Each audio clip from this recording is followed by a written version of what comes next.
we know about this guy? He's rich, he's a recluse, he's obsessed with H.H. Holmes. We're going to a property he inherited from a relative. Some of the rooms are full recreations from the murder castle. Dumet has blueprints, documents, artifacts. Totally sane, I'm sure. There are various elements we knew we wanted to explore when designing the hotel, from developing areas and set pieces that generated a constant sense of uneasiness and tension, to memorable track rooms that forced the player into frantic life and death decisions. I'm so sorry. We took a lot of inspiration from Holmes' original murder castle, as we wanted to capture the way that Holmes' castle was created to disorientate and confuse his victims. Welcome to the World's Fair Hotel. As cunning as Dumet is, not everything in his castle runs like clockwork anymore. His operation has become so vast that he can't maintain everything, and the Lonnet crew have turned up at just the right time to exploit that. The production design for the hotel needed to reflect the original design, utilising a Victorian-style facade and castle turrets, interiors with ornate mouldings and panelling, being made larger to accommodate the game's intention to be used as a vast labyrinth to create fear and horror. This included the hidden rooms, sliding walls, trapdoors, and secret basements, but with extra central monitor rooms and death rooms, all hidden from the guests, providing multiple layers and multiple levels to explore, unveiling the horror within. Special attention was given to the design of the areas such as the lobby, the bar area, and the dining rooms to provide an authentic, believable Victorian hotel, bringing a feeling of magnitude and foreboding to intimidate the player. Guys? Is that you? The hotel guest rooms were designed to be opulent yet aged, in keeping in style with furnishings and fittings, yet having additional modern electronic window shutters installed to trap the victims. Secret observation rooms were also built adjoining, with hidden doorways to enter. Corridors were cleverly designed to include mechanical sliding walls hidden within the Victorian framework, used to change the layout of the labyrinth throughout the hotel. Fuck. The murder inventions designed within locations included the suffocation and crushing rooms, furnaces and acid baths. The monitor room was a newly constructed area, deep within the core of the hotel. This room allowed Dumet the full control of the labyrinth and its workings. In The Devil and Me, we make use of a range of mechanics new to the Dark Pictures series to help convey the unsettling mood and threat of the hotel. With an expanded focus on exploration, the player spends a lot of the time exploring the hotel's labyrinthian corridors, and as each character revisits a shared area, the feel of it changes. Each character has their own unique light source. Erin and Jamie, as the practical sound and lighting techs, have fairly straightforward torches, with Erin's directional microphone providing an additional small light when in use. Mark, the camera operator, has his camera flash, lifting the darkness in short bursts and providing mini jump scares as the player suddenly sees something out of the gloom. Kate lights her way around with her makeup mirror, providing a small amount of light to fumble through the corridors. And then Charlie's sole light source is his own cigarette lighter, casting the hotel in its flickering orange light and barely really lighting anything at all. Jamie, over here. Each character experiences these shared areas differently through this, adding to the sense of the familiar hotel rooms changing with each visit. It's amazing.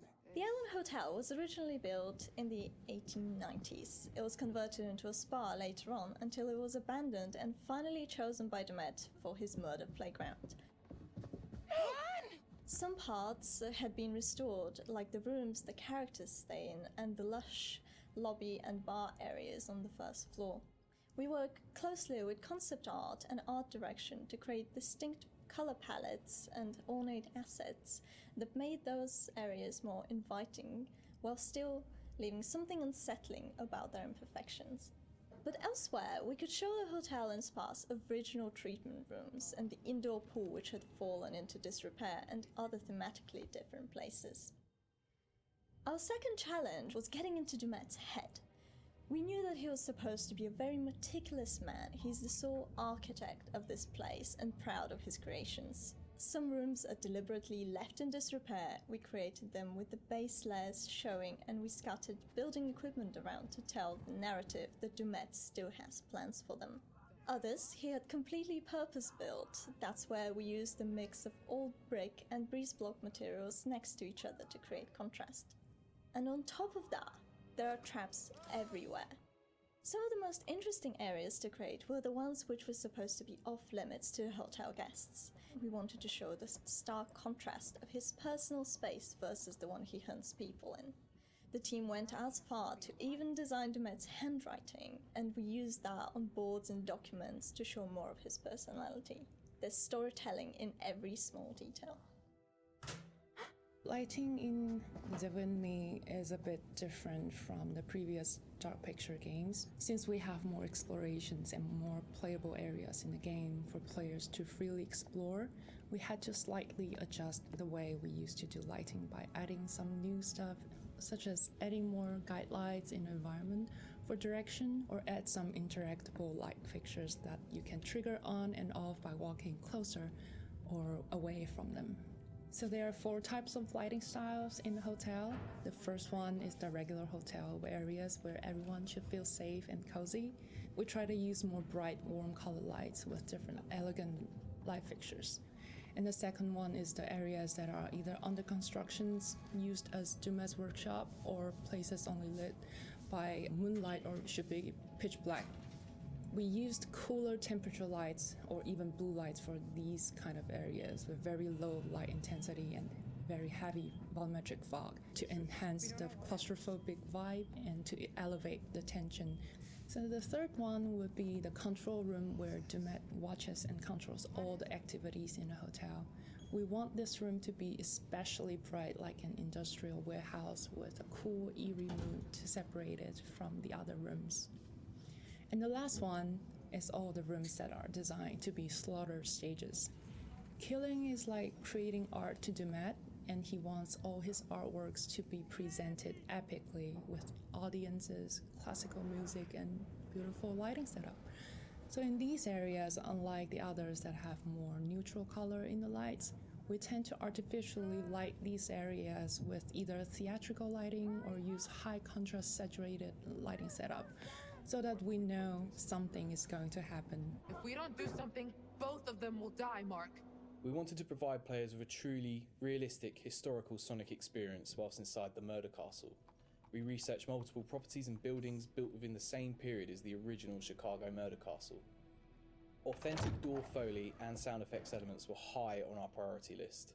We recorded multiple door openings, closings, handles, rattles and squeaks. Throughout pre-production, we'd seen all the variations of emotion characters would be displaying when using the doors, ranging from calmness through to blind panic and incensed rage. All these emotions could be channeled into the performance we recorded.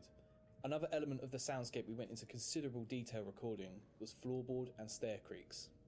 Virtually every step we took provided us with a distinctive and unique sound. We recorded these creaks in 3 states: running, walking, and walking slow. To further add to this, as the characters climb higher inside Dumet's murder castle, the creaks will become more frequent as you enter unfinished rooms, exposed walkways, and the structural integrity of the hotel becomes more dangerous and unstable.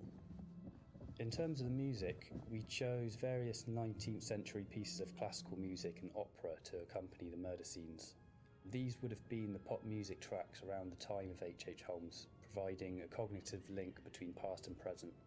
Classical music and opera accompanies a lot of the murder scenes, often playing through a gramophone or a tannoy, which is then fed back through our bespoke impulse responses to allow the music to naturally echo throughout the cellars and corridors of the space. What is this? We took a similar approach as well with the abstract sound design, including nods to classic horror films with really discordant, unnerving piano impacts and bowed metal, interspersed with electromagnetic recordings, synths, and ultra-modern distortion to provide that juxtaposition and that link through time between the historical setting and the modern-day story. Designing the hotel as a play space presented different challenges than previous Dark Pictures games. We've gone from quite open environments in House of Ashes and Little Hope to a more enclosed one with the hotel. The ability to revisit previous environments at different points in the story, with different layouts and different emotional states, meant that we had to collaborate very closely with each other to make sure we designed each area to cater for every requirement.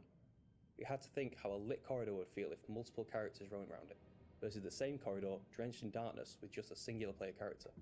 Empty hotels are inherently eerie, and it allowed us to play with the idea of liminal space to try and create a murder castle that felt uncanny. It's something that felt truly unique. It's me! Get in here! Jamie? Thank God.